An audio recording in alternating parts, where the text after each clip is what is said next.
Now we will cover East India Company कैसे आई और उसने कैसे अपनी जो भी टेरिटरी उसको एक्सपेंड किया, यहाँ से स्टार्ट करते। इतनी देर हमने पढ़ा भाई।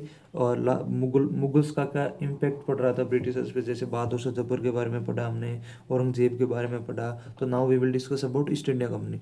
इन 1600 the East India Company acquired the charter from the ruler of England Queen Elizabeth first. और 1600 में उन्होंने क्वीन एलिजाबेथ फर्स्ट से एक चार्टर एक्वायर किया, और उसमें क्या था, grant it is the sole right to trade with the East.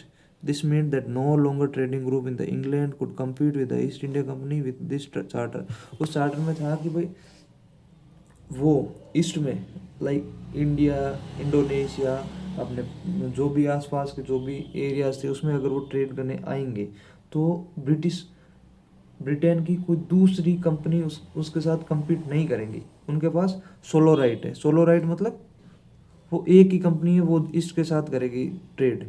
Okay, ये किस में लिखा था, 1600 के चार्टर में, याद रखना 1600 के चार्टर में। और उस टाइम क्वीन कौन थे, queen Elizabeth first. The company could venture across the oceans looking for new lands from which it could buy goods at cheap prices and carry them. अब यहाँ से जो वस्तुएं खरीदेगी, वो चीज़ें खरीदेगी, वो चीप प्राइसेस पे खरीद के वहाँ पे ब्रिटेन में, अपने यूरोप में, ना कि ब्रिटेन में, पूरे यूरोप में थोड़ी हाई प्राइसेस पे बेचेगी। और प्रॉफिट तो आई, ब्रिटिशर्स आई क्यों थे, ट्रेड करने। तो it's a profit based company. Like जो भाई बिजनेस करता है वो तो प्रॉफिट के लिए काम करता है, तो ऑब्वियसली वो प्रॉफिट के लिए काम करेगी। चीप प्राइसेस पे यहाँ से चीज़ें बेचेगी और carry them back to the Europe at sell higher prices, that's it. The company did not have to fear competition from. अब उसे फियर भी नहीं है, किसका किसका डर नहीं है, कंपटीशन का।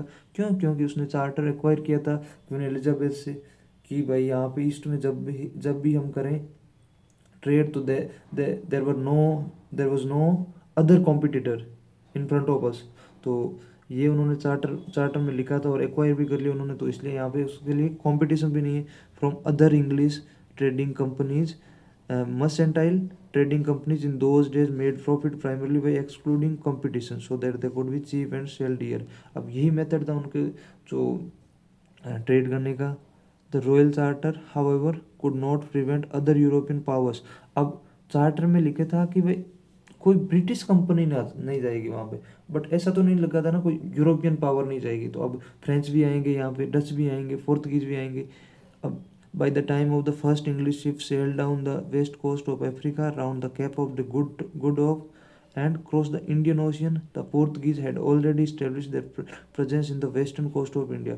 तो जब तक ब्रिटिशर्स यहाँ पहुंचे तब तक पहले कौन आ गए थे, पोर्तुगीज। तो यहाँ से ये क्वेश्चन कौन बनता है, सबसे पहले यूरोपियन कौन थे जो इंडिया में आए थे, तो कौन थे वो, पोर्तुगीज, सिंपल।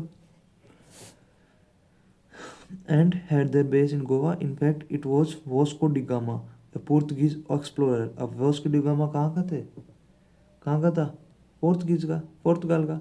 वो had discovered the sea route to India in 1498।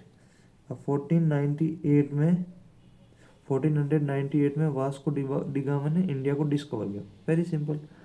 Bye the early 17th century the Dutch too were exploring the possibilities of trade in the Indian Ocean. Soon the French traders arrived in the scene। अब धीरे धीरे दूसरी companies भी आने लगी, French भी आए और डच भी आएंगे। The problems was that all the companies were interested in buying the same things. अब प्रॉब्लम क्या थी, सारी कंपनीज को सारी चीज़ें सेम चीज़ें चाहिए थी। लाइक वो भी मसाले ले जा रहे थे यहाँ से, भाई ब्रिटिशर्स थे वो भी मसाले ले जा रहे थे, दूसरी कंपनी से उन्हें भी मसाले चाहिए। तो it it will it will generate a conflict between those companies. तो like the fine qualities of cotton silk produce in India had a big market in Europe. अब यहाँ पे जो कॉटन होता था, cotton and silk, cotton and silk, तो इसकी बहुत अच्छी डिमांड थी कहाँ पे, यूरोप में। पेपर, क्लोव्स, कार्डामम, ये क्या, टू वन ग्रेट डिमांड।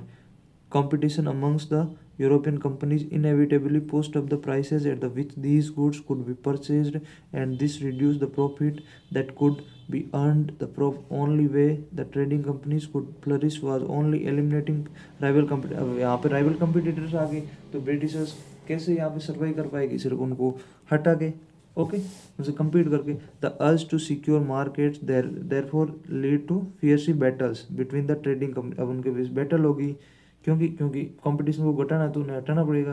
तो the 17th century 18th century that regularly sank each other's ship, blockade routes and prevent rivalships. अब वो एक दूसरे से बैटल करने लगे, छोटी छोटी उनके जो शिप है उनको नुकसान पहुंचाने लगे, शिप को डैमेज करने लगे. मतलब इनडायरेक्टली उनका कैसे भी करके एक दूसरे को आपस में डैमेज पहुंचाने लगे. Trade was carried on the which arms and trading post were protected through fortification. अब वहाँ पे फोर्टिफिकेशन भी करने लगे. अब यही दिक्कत करेगी आगे, क्योंकि फोर्टिफिकेशन कर रहे हैं तो इंडियन जो रूलर है उनको आएगा गुस्सा, क्योंकि हमारी इजाज़त के बिना वो फोर्टिफिकेशन क्यों करे. दैट्स ऑल जो चीज़ें हैं उनसे बैटल स्टार्ट हुए थे अपने इंडियन रूलर्स और ब्रिटिशर्स के बीच. This effort to fortify settlement and carry on profits trade also led to intense conflict with local rulers. The company therefore found it difficult to separate trade from politics. अब धीरे धीरे वो politics में भी indulge हो गई, क्योंकि उन्हें लोकल रूलर्स होते हैं उनसे थोड़ी सी हेल्प लेनी पड़ेगी. क्या हेल्प लेनी पड़ेगी? क्यों fight with other European. That's it. अब आगे की वीडियो में हम आगे की चीज़ें कवर करेंगे और इसके साथ तुम्हें अलग से नोट्स भी दिए जाएंगे. लाइक जो शॉर्ट नोट्स होते हैं, जो इम्पोर्टेंट क्वेश्चंस होते हैं, वो everything will be provide in this course.